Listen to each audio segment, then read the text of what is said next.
দেখি শায়েখে পীর সাহেব চরমোনাই কয়টা আসন নিয়ে বেরিয়ে আসতে পারে, আর বাংলাদেশ জামাত ইসলামের নেতৃত্বে 10টা দল কয়টা আসন নিয়ে বেরিয়ে আসতে পারে। জাতি 12 তারিখ পর্যন্ত অপেক্ষা করবে, তারপরে জাতি উত্তর দেবে, উত্তর দেবে, উত্তর দেবে। এর আগে একবার চরমোনাইয়ের সঙ্গে আল্লামা সাইদি থাকতে একবার লিয়াজ হয়েছিল 91-এ। সেই সময় শাইখুল হাদিস আল্লামা আইজুল হক সাহেব বেঁচে ছিলেন। ঠিক নির্বাচনের 2-3 দিন আগে, এই যেমন ঠিক সেই সময় এরা পুরো চরমোনাইয়াকে কি বলেছিল, কোরআনের পিটি ছুরি মেরে। আজকেও আমাদের ঠিক ভরা পেটে একখানা ছুরি ঢুকাই দিয়ে ওনারা চলে গেলেন। জাতি যেন আগামী নির্বাচনে ঠিক রায় দিয়ে এদেরকে বুঝাই দেয় জনপ্রিয়তা কতটুক। ও ভাই, 3-4টে জরিপি ওদের সেরকম দেখানো হয়েছে। একটা জরিপি ওনারা এগিয়ে আছে 0.3, 100টা ভোটারের ভিতরে ওনারা 0.3। আরেকটা জরিপি আছে 0.1, একটা জরিপে আছে ওরা 0.1, আরেকটা আছে 0.3। তাহলে 3% ভোট যদি ওরা থাকে, তাহলে 300 আসনের ভিতরে 3-3কে 9 নাই, খুব বেশি হলে 3-10কে 30, সেখানে আসন দিল 45টা। তারপরেও 145টা আসন তাও এ গ্রেডে ছিল। এইবার ভোট করে দেখো, A grade, B grade, C grade, D grade নাই, এফ গ্রেড।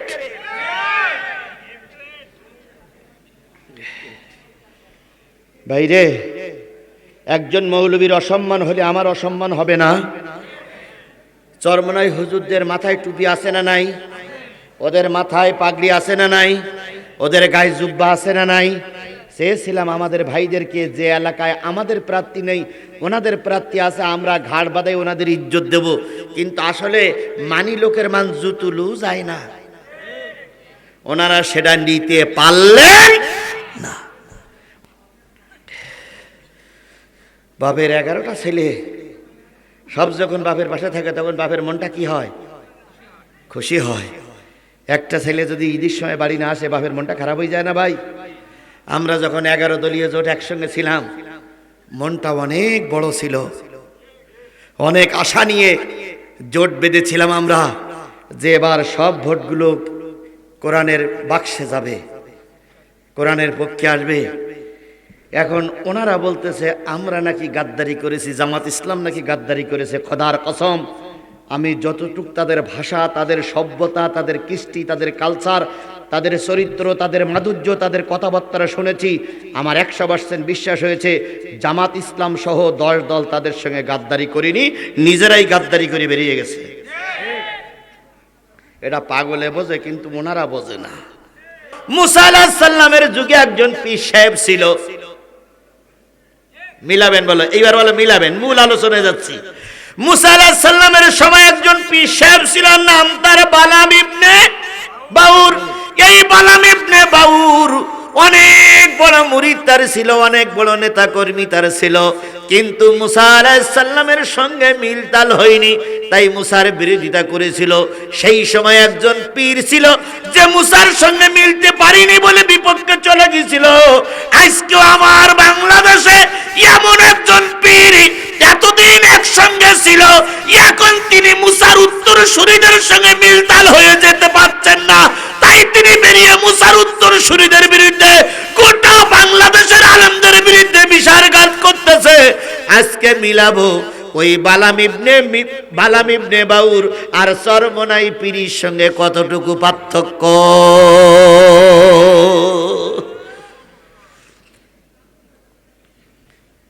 ব্যাটে বলে হলি কয়ের বাড়ি হবে,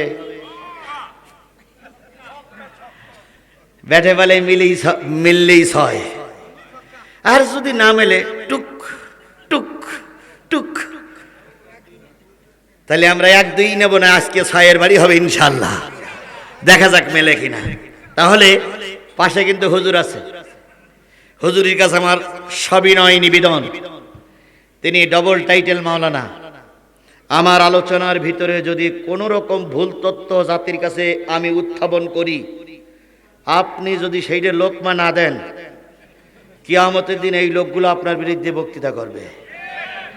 আপনিও ধরা খেয়ে যাবেন। এই জন্য আমার কোনো ভুল তথ্য থাকলে আপনাকে লোকমা দেওয়ার জন্য সকলের কাছে আর সকলের সামনে অনুরোধ করছি। কারণ আলেমেরা আলেমদের ভুল ধরতে পারে, জালেমেরা আলেমদের ভুল ধরতে পারে না। কিন্তু এখন আলেমে আলেমে মিল আছে, জালেমে আলেমে মিল নাই। এই কথা বলেন না কেন, কথা বলেন না কেন? এই জন্য ওনাকে আমি লোকমা দেওয়ার জন্য, ভুল ধরার জন্য অনুরোধ করছি। এক। 2 নম্বর কথা হলো, যদি মনে করেন যে এই হুজুর আর ওই হুজুর দুইজনই এক, এইরকম একটা কিছু মনে করতে পারে না।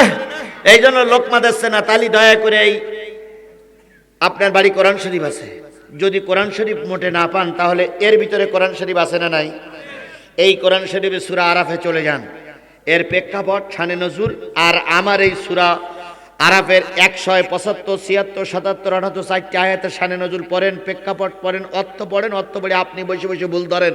যদি কোনো ভুল তথ্য আমার কাছ থেকে পান আপনি লিখিত দেবেন, আমি আপনার ভুলটা গ্রহণ করার জন্য আমি অপেক্ষায় থাকলাম ইনশাল্লাহ। আজ যদি আমার কথা, কোরআনের কথা, ইসলামের কথা ঠিক থাকে, আর আপনার জন্মের সময় বাবা যদি ঠিক থাকে, আর আপনার বাপ আর মা যদি বিয়ে হয়ে থাকে, তাহলে আপনি মেনে নিতে বাধ্য। তাহলে এবার শুরু করি সূরা আরাফ। আল্লাহ বলতেছেন, ওয়াতুলু আলাইহিম নাবাল্লাযী আতাইনাহু আয়াতিনা ফানসালাকা মিনহা ফাআতবাহুশ শাইতান ফাকানা মিনাল গাবিন।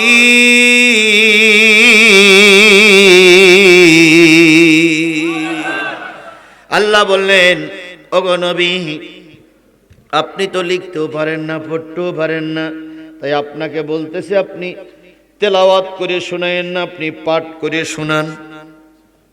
কি করে শোনান? আতলু আলাইহিম নাবা, নাবা মানে সেই ঘটনা, সেই কাহিনী, সেই বনি ইসরাঈলদের যুগের সেই একজন হুজুরের কাহিনীটা আপনি জাতির সামনে পাঠ করে শোনান। তাহলে আল্লাহ রাব্বুল আলামিন নবীকে বলতেছে পাঠ করে শোনাতে। আজকেও যখন চরমনাই ভাগ হয়ে গেল, আজকে আল্লাহর এই কোরআনের আয়াতটা আমি মনে মনে ভাবলাম, আল্লাহ আজকে ডাইরেক্ট আসমান থেকে ডেকে বলতেছে, ও পৃথিবীর আলেমেরা, ও বাংলাদেশের আলেমেরা, তোমরাও সেই পীর সাহেবের কথাটা জাতির সামনে তুলে ধরো।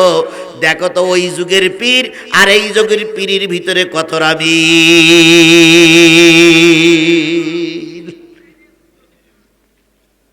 আজকে শায়েখা চরমনাই তাদেরকে আমরা সম্মান করি, ইজ্জত দেই, ভালোবাসি, মহব্বত করি। কথা বলেন ঠিক না বেঠিক? তাদের শানে কোন রকম অপবিত্র কথা, খারাপ কথা আমাদের মুখ দিয়ে যেন বাহির না হয়।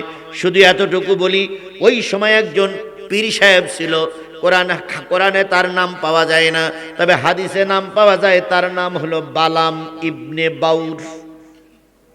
কি নাম? বালাম ইবনে বাউর। ওই পীর আর এই পীরের ভিতরে কতটুকু তফাৎ দেখেন। ওই পীর সাহেব ছিল বর্তমান সিরিয়ায়, তার একটা খানকা ছিল ওই পাহাড়ের উপরে। ওই খানকা শরীফে তিনি সব সময় আরাধনা করতেন, মালিকের শুকরিয়া আদায় করতেন, জিকির আজগার তাসবিহ তাহলিল করতেন। কিছু মুরিদ তার হয়েছিল, মুরিদগুলো ওই খানকা শরীফে যেত, হুজুর তাদের নিয়ে জিকির আজগার করতেন। এবার যখন তার ক্ষুধা লাগতো, তিনি ইসমে আজম পড়ে মালিকের কাছে বলতে, মালিক তোমার বান্দা ক্ষুধার্ত। বালাম ইবনে বাউর, তোমার মালিক বান্দা ক্ষুধার্ত বলার সঙ্গে সঙ্গেই আসমান থেকে জান্নাতের খাদ্য বালাম ইবনে বাউরির হুজরা খানায় ভর্তি হয়ে যেত। খাদ্য আসতো কার পক্ষ থেকে? আরো জোরে বলেন। তাহলে সে কি যেমন তেমন পীর না। বালাম ইবনে বাউর সন্ধ্যাবেলা ইসমে আজম পড়ে চলে যেতেন বাইতুল মুকাদ্দাসে। সেখানে যে মাগরিবের নামাজ আদায় করতেন, মাগরিবের নামাজ আদায় করে মুরাকাবা করতেন, যেতেন বাইতুল্লাহ এশায় নামাজ পড়ে সারা রাত কাবা ঘরের পাশে থাকতেন। ফজরের সময়ের আগেই ওই বালাম ইবনে বাউর হুজরা খানায় এসে ফজরের নামাজ আদায় করতেন। তাহলে কত বড় বুজুর্গ দেখেন, মাগরিবের নামাজ পড়তেন, বাইতুল মুকাদ্দাসে এশার নামাজ পড়তেন বাইতুল্লাহ কাবা ঘরে, ফজরের নামাজ পড়তেন হুজরাখানায়। সারা রাত তিনি ইবাদত বন্দেগী করতেন। ক্ষুধা লাগলে কার থেকে খাওয়ার আসতো? আরো জোরে বলেন, কার থেকে খাওয়ার আসতো? এই পীরের মর্যাদা কম না বেশি? অনেক বেশি, যার সঙ্গে বর্তমান পীরের কোনো তুলনা হবে। হযরত মুসা আলাইহিস সালাম একজন নেতার সঙ্গে টক্কর বেঁধেছিল, সেই নেতার নাম কি? ফেরাউন। ফেরাউনের বাড়ি আর মুসার বাড়ি কোথায় ছিল? মিশরে। ফেরাউনের সঙ্গে টক্করে যখন মুসা আলাইহিস সালাম টিকে থাকতে পারছিলেন না, মুসা আল্লাহর কাছে সাহায্য চাইলেন, আল্লাহ তুমি এই বড় জালেম থেকে আমাদের মুক্তি দাও। আল্লাহ বললেন, মুসা রে, নীল নদের কিনারায় যা, আমি নতুন করে রাস্তা বানিয়ে দেব। মুসা আলাইহিস সালাম নীল নদের কিনারায় যাবেন। এমন সময় ফেরাউন সংবাদ পেল মুসা আজকে দলবল নিয়ে পালিয়ে যাবে। তাই বনি ইসরাইলদেরকে ধাওয়া করার জন্য ফেরাউন বাহিনী লোক লস্কর নিয়ে তাদের পিছনে চলে গেল। ওই মুসার দলের ভিতরে লোক ছিল 6 লক্ষ। কয় লক্ষ? বলেন তো, ইয়াকুব আলাইহিস সালামের কয়টা সন্তান? আমি ছোট তোমরা বড়, 10 ভাই, আমাকে মারিতে তোদের দয়া নাই। তাহলে ইয়াকুব আলাইহিস সালামের ছেলে কয়জন? না, এক পক্ষের 10 জন, আর এক পক্ষের হলো হযরত ইউসুফ আলাইহিস সালাম, আর একজন বনিয়ামিন। 12 জন পুত্রের সন্তানের জন্য এক একজন পুত্রের দলে ছিল 50,000 করে লোক। এই 12 জন বনি ইসরাইলের ভিতর থেকে ছিল 6 লক্ষ বনি ইসরাইল। হযরত মুসা আলাইহিস সালাম নীল নদের কিনারায় যেয়ে যখন দাঁড়ালো, পিছনে ফেরাউন বাহিনী, একদিকে পাহাড় আর একদিকে নীল নদ। মুসা আলাইহিস সালাম বললেন, আল্লাহ কি করব? আল্লাহ বললেন, মুসার লাঠিটা নীল নদে ফেলা, আমি আল্লাহ পাক রাস্তা বানিয়ে দেব। তাহলে বিপদে পড়ে ডাকতে হবে কার? আর বিপদে পড়ে আল্লাহরে ডাকলেই আল্লাহ নীল নদে রাস্তা বানিয়ে দিতে পারে না? পারে না? সেই আল্লাহ আজও আছে না নাই? তার জ্বলন্ত প্রমাণ হলো 5ই আগস্ট। এই কথা বলেন না কেন? যখন আমাদের বুড়া মানুষ, বুড়াদের নেতৃত্বে যখন শেষ, আমরা ঘরের ভিতরে কাঁদতে লাগলাম, ছাত্ররা রাস্তায় নামলো।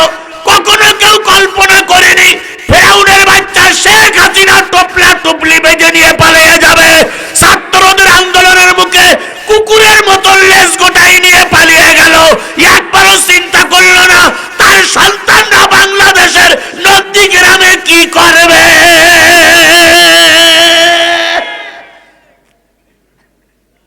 কি গায়ে দেয় কত? আমার মা জননী। তোমার সে মা জননী কনে এখন?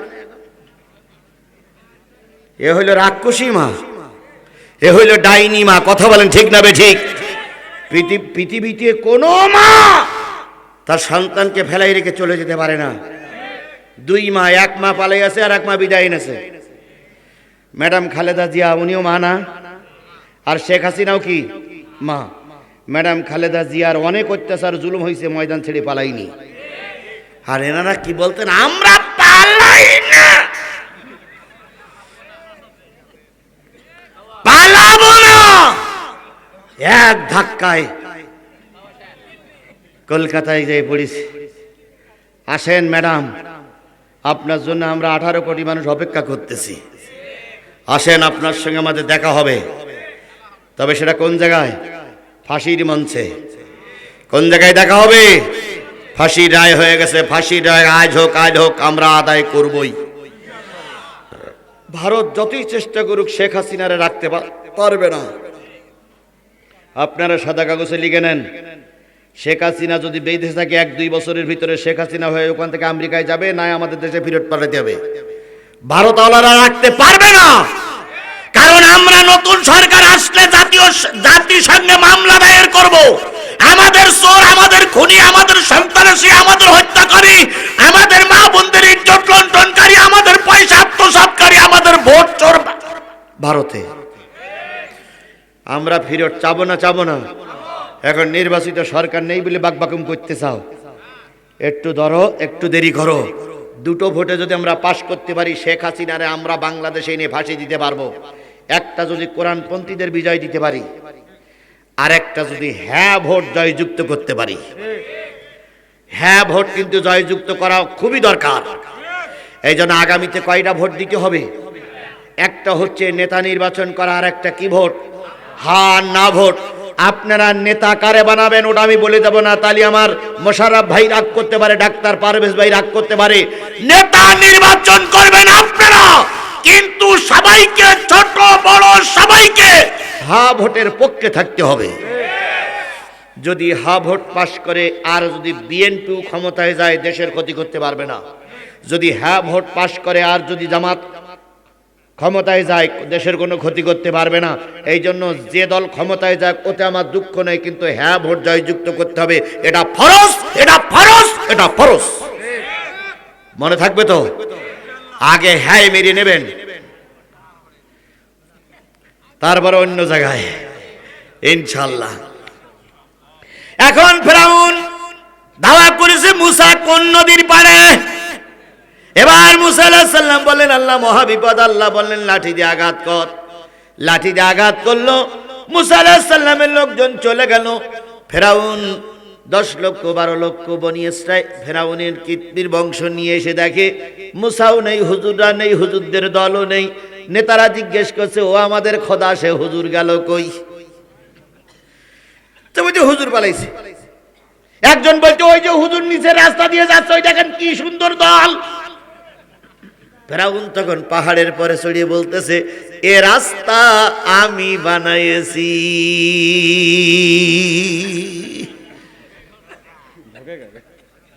নির্লজ্জ বেহা, রাস্তা বানাই দিল কে? আর ও বলতে আমরা বানাইছি।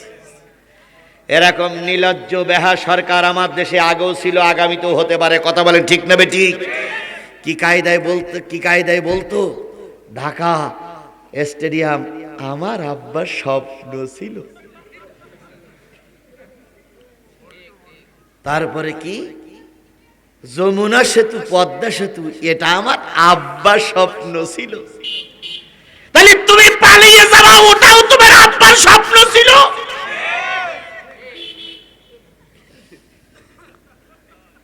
সব যদি আব্বার স্বপ্ন থাকে তাহলে এটাও তো আব্বার স্বপ্ন ছিল নাকি? মাগো মাহাসিনা দোহাই লাগিয়ার যা, জ্বালাই জ্বালাই জইলা গেল আমাদের জীবনটা। তুই তো মাগো সুখেইছিলে দেশ পাইয়া, দেশের ক্ষমতা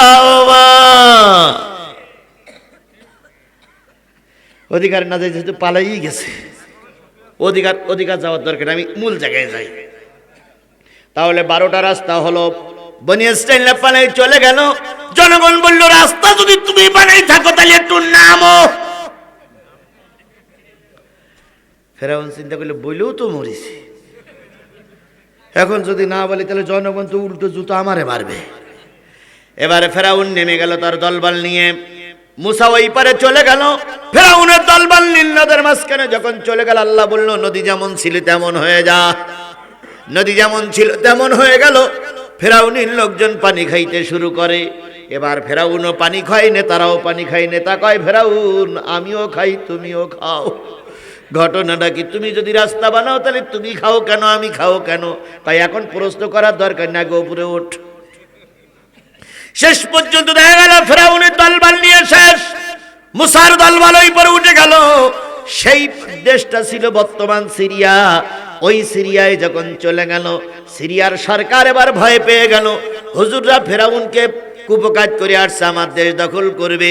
তাই সিরিয়ার সরকার চিন্তা করলো কার সাহায্য নেওয়া যায়, কার সাহায্য নেওয়া যায় হুজুরদের ধ্বংস করার জন্য। তাই সিরিয়ার সরকার বেছে নিল আমার দেশে একজন পীর আছে, সেই পীরের মুরিদ বেশি, সেই পীরের লোকজন বেশি, সেই পীরের লোকজন বেশি, সেই পীরের জনসভায় লোক হয় বেশি। সেই পীরকে যদি কন্ট্রোল করতে পারি আমি ওই মুসার বিরুদ্ধে আমি জিতে যাব। তাই ওই সিরিয়া সরকার পীর সাহেবের খুঁজতে শুরু করলো। এখন সবাই মিলে বলল, হুজুর পাহাড়ের পাদদেশে একজন পীর আছে, নাম কি? বালাম বাউর। এই লোকটা যদি আপনার দলে আসে নিশ্চয়ই মুসার দলের লোকেরা টিকতে পারবে না। তাই সরকার বাহাদুর এইবার বালাম ইবনে বাউরির কাছে গেল। বালাম ইবনে বাউরির কাছে যেই বলতেছে, হুজুর শুনেছি আপনার বিরাট নাম দাম, শুনেছি আপনার বিরাট লোকজন, মানুষ যখন জিকির করে তখন আপনার বিরাট সুনাম শুনি, হুজুর একটু দোয়া করেন এই মুসার বিরুদ্ধে মুসা যেন হেরে যায় আর আমরা যেন জিতে যাই।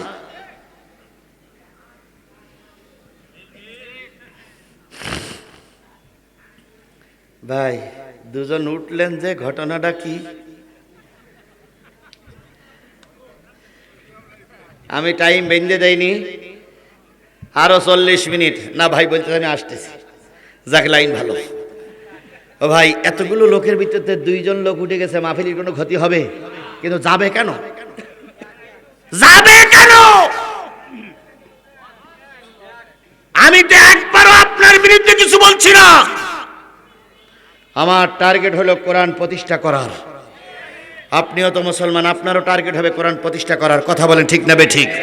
বালাম ইবনে বাউরের কাছে গেল, যাওয়ার পরে বলতেছে, সরকার বাহাদুর যারা আসছে তারা কারা? তা বলতেছে ওনারা মুসার লোক। মুসাকে কয়, মুসা হলো আল্লাহর পয়গম্বর। মুসার পরে একটা কিতাব নাজিল হয়েছিল, সেই কিতাবটার নাম কি? তাওরাত। বালাম ইবনে বাউর বলতেছে, আমি আল্লাহর কাছে একটু টেলিফোন করে দেখি, আল্লাহর সঙ্গে যেহেতু আমার কথা হয়, আল্লাহর কাছে বলে দেখি আল্লাহ আমার দোয়া কবুল করবে কিনা। বালাম ইবনে বাউর ইস্তেখারা করে বালাম ইবনে বাউর মুরাকাবা করে আল্লাহর কাছে বলতেছে, আল্লাহ আমাকে সরকার বাহাদুর বলতেছে, বিরাট একটা ইসলাম বিরোধী দল আমাকে বলতেছে মুসার বিরুদ্ধে দোয়া করতে, দোয়াটা কবুল হবে কিনা। আল্লাহ ডাইরেক্ট বলে দিল, মুসা হলো আল্লাহর, মুসা হলো আমার পয়গম্বর, আর তুমি হলে পীর সাহেব। তোমার মতো লক্ষ পীর সাহেব যদি দোয়া করে মুসার বিরুদ্ধে দোয়া কবুল হবে না। আমি বিশ্বাস করি, আপনারা বিশ্বাস করেন আর না করেন, আমি বিশ্বাস করি 11 দলের ভিতরে বালাম ইবনে বাউরের উত্তরসূরি বেরিয়ে গেছে। আর যে 10টা ইসলামী দল আছে এরা নির্ভেজাল আল্লাহর কোরআনের পক্ষে। তাহলে তাও কি বলে, তাওরাতের বিরুদ্ধে দোয়া করলে যেমন কবুল হয়নি, ও বালাম ইবনে বাউরের উত্তরসূরিরা বর্তমান বাংলাদেশের পীর, তুমিও শুনে নাও, যত বড় তুমি চক্রান্ত করো, কোন চক্রান্ত বাংলাদেশের মানুষ গিলবে না।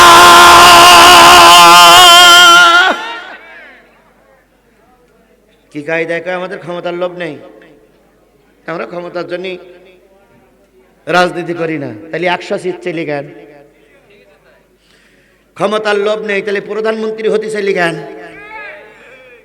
ক্ষমতার লোভ নেই তাহলে জামাতের যেখান যেখানে আসন আছে সেখান সেখানে নমিনি তোমাদের দিলে কেন?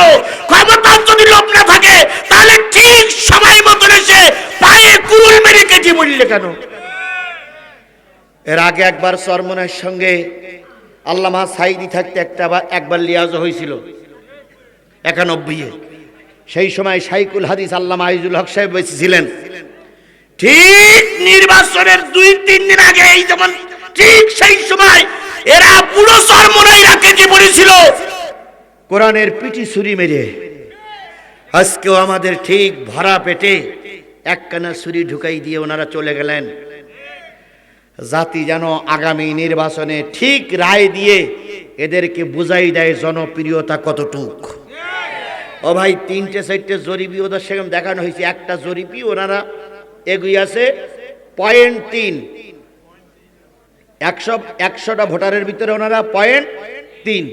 আরেকটা জরিপি আছে 0.1, একটা জরিপে আছে ওরা 0.1, আরেকটা আছে 0.3। তাহলে 3% ভোট যদি ওনার থাকে তাহলে 300 আসনের ভিতরে 3 3 কে 9 নাই, খুব বেশি হলে 3 10 কে 30। আসন দিল 45টা, তারপরেও 145টা আসন তাও এ গ্রেডে ছিলে। এইবার ভোট করে দেখো, A grade, B grade, C grade, D grade নাই এফ গ্রেড।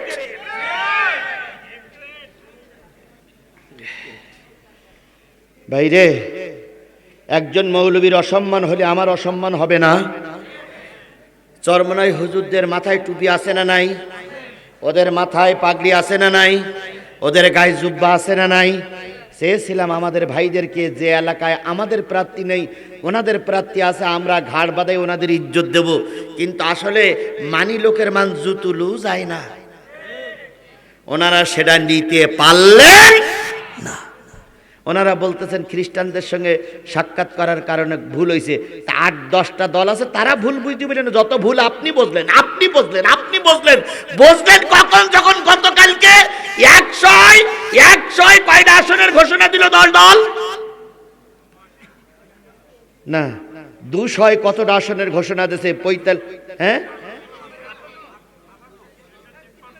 66 আসনের ঘোষণা, 266 আসনের ঘোষণা যখন গতকালকে দিছে, তখন ওনার না 254টা না কত, মোটামুটি 45টা আসন ওনাদের জন্য এক্সট্রা ছিল।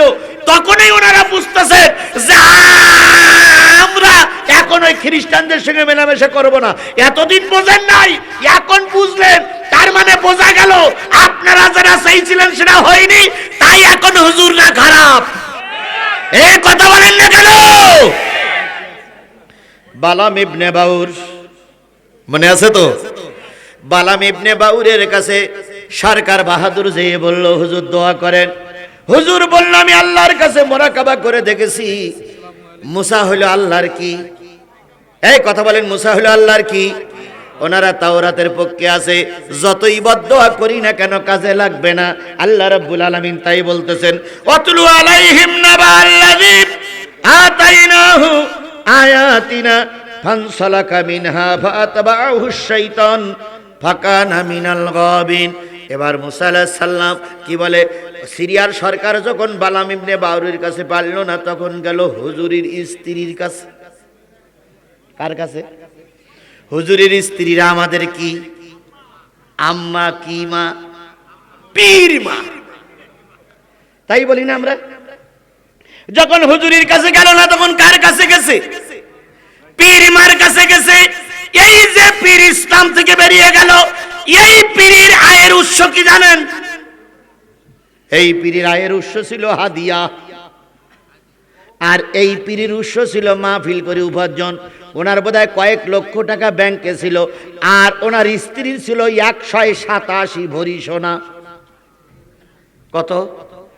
এখন নির্বাচন কমিশন জিজ্ঞেস করলো যে আপনার স্ত্রীর নামে 187 ভরি সোনা, কয় ওগুলো সব হাদিয়া।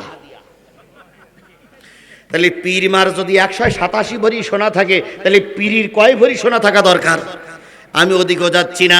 এবার পীর যখন দোয়া করতে চাইলে, আল্লাহ যখন বলল কবুল হবে না, তখন পীর এবার চিন্তা করলো কবুল যখন হবে না, এমন একটা ফর্মুলা বের করে দেব যাতে মুসার অনুসারীরা মারা যায়। তখন এরা গেল হলো পীরমার কাছে।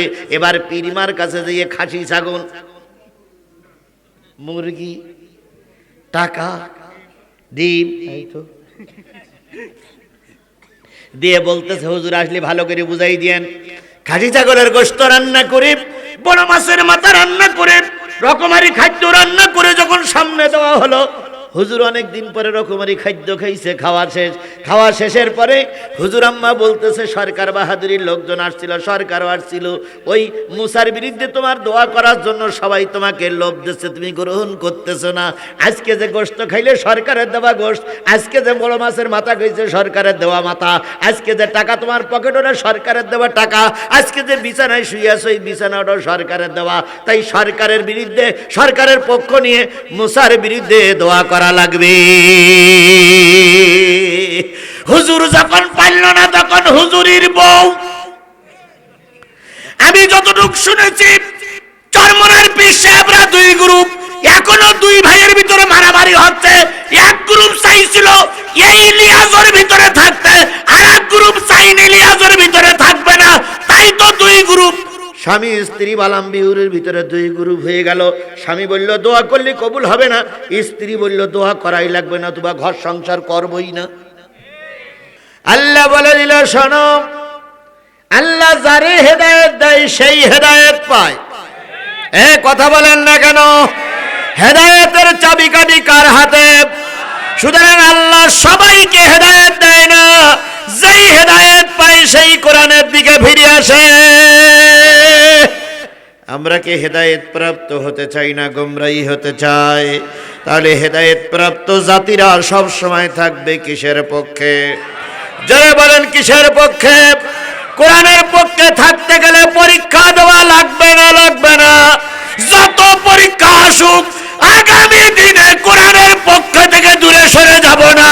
কারা কারা কোরআনের পক্ষে থাকতে রাজি আছেন? দুই হাত উঁচু করে মালিকের দেখাইয়া দেন।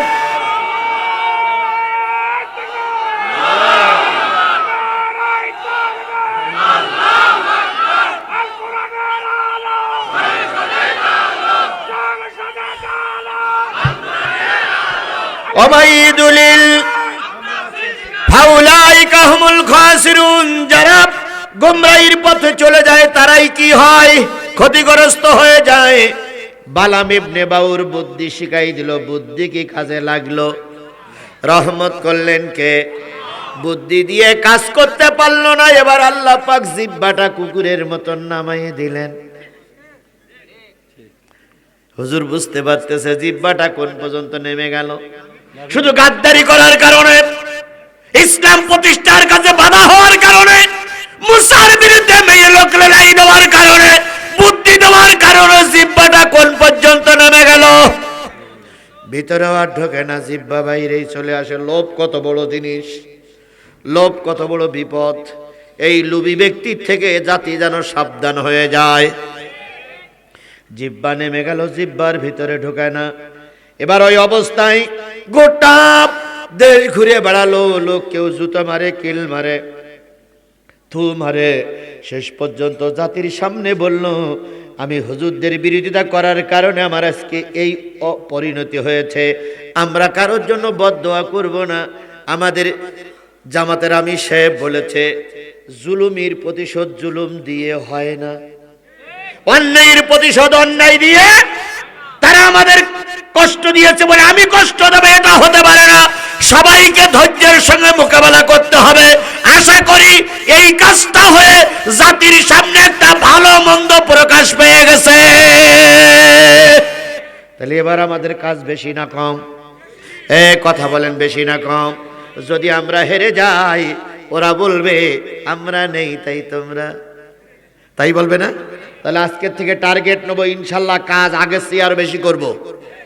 আমি যতটুকু জানি, গোটা দেশ ঘুরে আমি যতটুকু জানি, অবস্থা যদি ঠিক থাকে, আগামী দেশ হবে কোরআনের দেশ, আগামী সংসদ হবে কোরআনের সংসদ।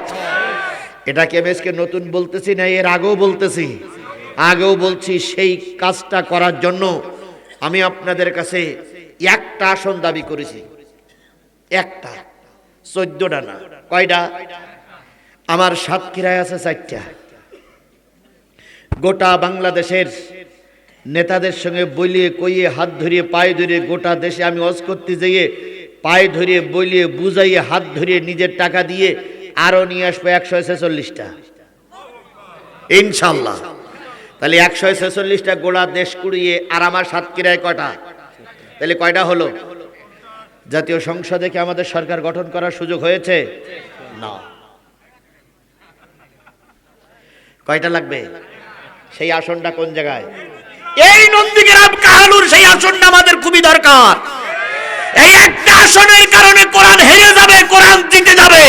এখন আপনারা কি কোরআনকে হারাবেন না জিতাবেন, সিদ্ধান্ত আপনাদের। সুতরাং আগামীতে টার্গেট নিতে হবে, যে যত লোভ দেখাক আর যে যত কৃষিকাজ, ফ্যামিলি কাজ দেখাক, কোন লোভের কাছে মাথা নত করব না। আগামী আমার সমর্থন হবে কোরআনের পক্ষে। এই একটা আসন হইলে আমরা কোরআনের রাজ প্রতিষ্ঠা করতে পারবো ইনশাআল্লাহ। সেই আসনটা নন্দীগ্রাম এবং কাহালুর থেকে আসুক, এটাকে আমরা চাইতে পারি না। যদি আপনারা এই আসনটা ফেল করান, তাহলে নিশ্চয়ই তায়েব আলী হুজুরির আত্মা কষ্ট পাবে। এই আসনটা ফেল করলে আল্লামা সাঈদীর আত্মা কষ্ট পাবে। এই আসনটা যদি কোরআনের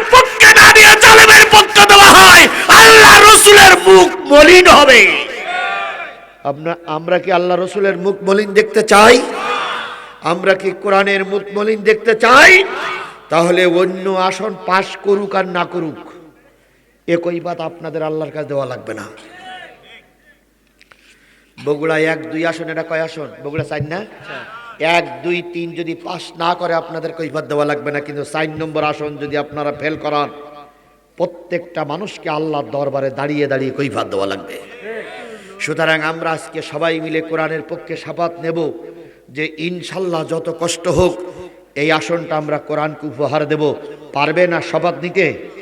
পারবেন শপথ নিতে? কারা কারা শপথ নেবার জন্য তৈরি? আল্লাহরে দেখান, আল্লাহরে দেখান। আল্লাহ হাতগুলো উঁচু করে রাখেন, আল্লাহ হাত উঁচু করে রাখেন, হাত উঁচু করে রাখেন। আল্লাহ আমার দায়িত্ব ছিল তোমার দরবার পর্যন্ত পৌঁছায় দেওয়া। আমি এই 300, 350, 400 কিলোমিটার দূর থেকে এসে তোমার দরবার পর্যন্ত তোমার পাগলদের পৌঁছায় দিলাম। আল্লাহ দয়া করে তুমি আমাদের কোরআনের পক্ষে হেদায়েত নসিব করে দাও, আমাদেরকে কোরআনের পক্ষে হেদায়েত নসিব করে দাও, আমাদেরকে কোরআনের পক্ষে থাকার জন্য হেদায়েত নসিব করে দাও। আজকের এই শপথের কথাটা 12 তারিখে যখন অন্ধকারে কামরায় যেয়ে সমর্থন দেবো, দয়া করে এই শপথের কথাটা মনে করাইয়া দিও। সকল মা বোনেরা এই শপথের সঙ্গে যেন একমত হতে পারে, দয়া করে তৌফিক দাও। আল্লাহ আমাদের কবুল করুক, আমিন। ওয়া আখিরু দাওয়ানা আনিল হামদুলিল্লাহি রাব্বিল আলামিন।